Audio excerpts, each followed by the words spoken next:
बिस्मिल्लाहिर्रहमानिर्रहीम। अल्लाह दी तारीफ तौसीफ तो बाद लखां करोड़ां दरूद सलाम नबी मुकरम दी ज़ात बाबरकात ते। आज मैं जो आपसे शेयर करने जा रहा हूँ वाक़या वो इमाम अहमद बिन हम्बल का है और बड़ा ईमान अफरोज़ वाक़या है, क्योंकि ये बहुत बड़े आशिक थे। इनके वक़्त में एक मसला बहुत चला था कि कुरान पाक अल्लाह की मखलूक है या कलाम है। तो बहुत सारे लोग जो है ना वो अल्लाह की मखलूक समझने लगे थे। ये फितना उठा था तो इमाम अहमद बिन हम्बल और बहुत से दूसरे इमाम भी जो थे वो इसका उन्होंने रद्द किया, उन्होंने इसके खिलाफ काम किया कि नहीं, कुरान अल्लाह का कलाम है, मखलूक नहीं है। तो इमाम अहमद बिन हम्बल को तो बहुत सज़ा भी दी गई, बहुत आप पे जुल्मों तशद्दुद किया गया, लेकिन आप हक की बात पे कायम रहे कि कुरान पाक जो है वो एक कलाम है अल्लाह का, मखलूक नहीं है।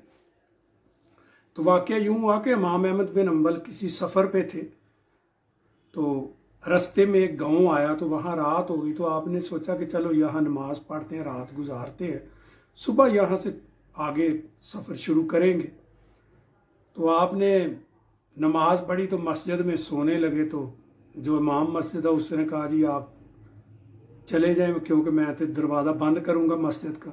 तो आपने कहा भाई मैं अंदर सो जाता हूँ, आप बाहर से दरवाज़ा लॉक करके चले जाओ, सुबह आना और खोल देना, मैं इधर सोता रहूँगा।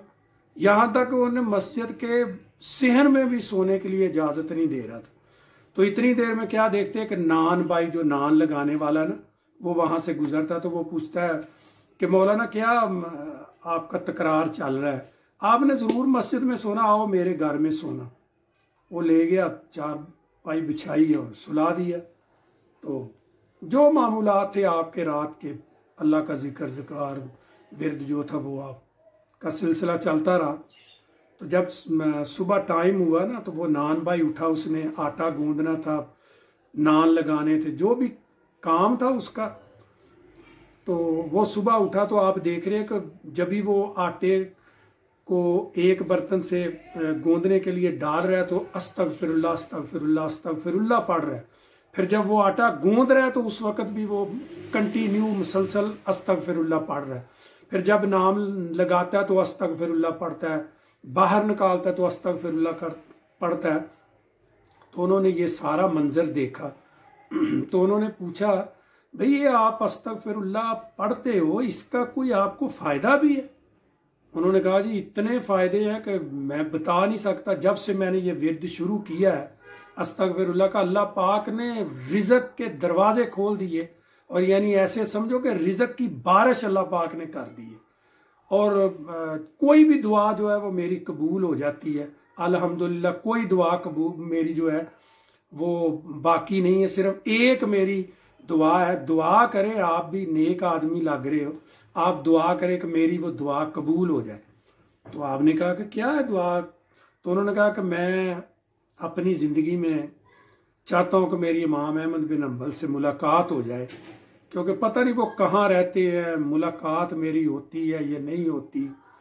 तो मेरी ख्वाहिश यही अभी बाकी है कि मेरी उनसे मुलाकात हो जाए, यही मैं अल्लाह से दुआ करता हूँ।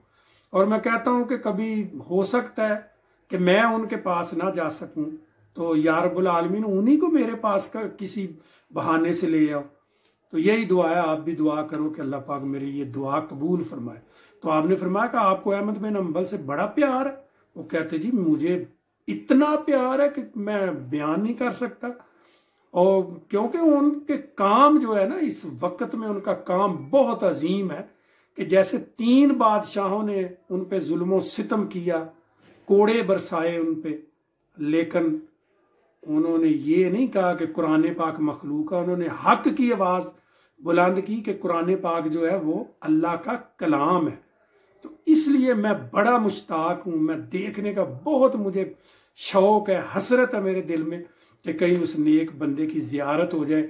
अभी मुझे पता नहीं है वो रहते कहाँ हैं, कब मेरी मुलाकात होगी, यही मेरी दुआ है। तो आपने कहा आप फिर सीने से लग जाओ। सीने से लगा तो फिर बताया कि मैं ही अहमद बिन हम्बल हूँ।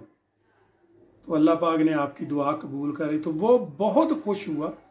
तो इमाम अहमद बिन हंबल को जिस जगह पे कोड़े मारे गए थे ना, इमाम बुखारी अला रहमा वहाँ देखने गए।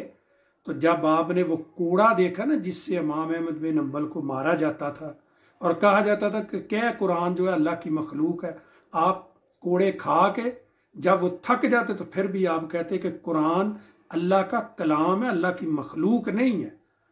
तो जब इमाम बुखारी ने वो कोड़ा देखा तो एक सख्ता तारी हो गया इमाम बुखारी पे। कहने लगे अल्लाह की इज्जत की कसम, अगर ये कोड़ा किसी हाथी को मारा जाता तो वो भी मर जाता, ये तो अल्लाह का वली था, बस वो बच गया। तो कहते हैं कि जब इमाम अहमद बिन हंबल का जनाजा उठा ना तो 25 लाख आदमी जो है वो आपके जनाजे में शामिल था। तो जब आपका जनाजा पढ़ा गया और आपको पर्दा दे दिया गया कब्र में, तो हातफ से आवाज आई कि इमाम अहमद बिन हंबल की तो हमने बख्शिश कर दी है। आज जिन्होंने इमाम अहमद बिन हंबल का जनाजा पढ़ा, मैंने रब होते हुए उनकी भी मैंने बख्शिश कर दी है। तो ये होते हैं अल्लाह के वली। इसीलिए तो वली से रिलेटेड रहना चाहिए। उनकी बातें तो और भी बहुत सी बातें हैं, बस मैं इसी पे इक्तफा करूंगा और शार्ट में यहाँ ही मुकम्मल करूंगा। अल्लाह पाक आपको मुझे इन नेक साले लोगों का उसवा अपनाने की तौफीक दे। अल्लाह पाक इनके ज़रिए से दुनिया में भी हमें हदायत दे और आखिरत में भी अल्लाह पाक इन्हीं के वसीले से हमारी बख्शिश व मगफरत फरमाए। व आखिर दावना अल्हम्दुलिल्लाहि रब्बिल आलमीन। अस्सलातु वस्सलामु अला रसूलिहिल करीम अशरफुल अंबिया वल मुरसलीन व खातमुन नबिय्यीन। अस्सलामु अलैकुम व रहमतुल्लाहि व बरकातहू।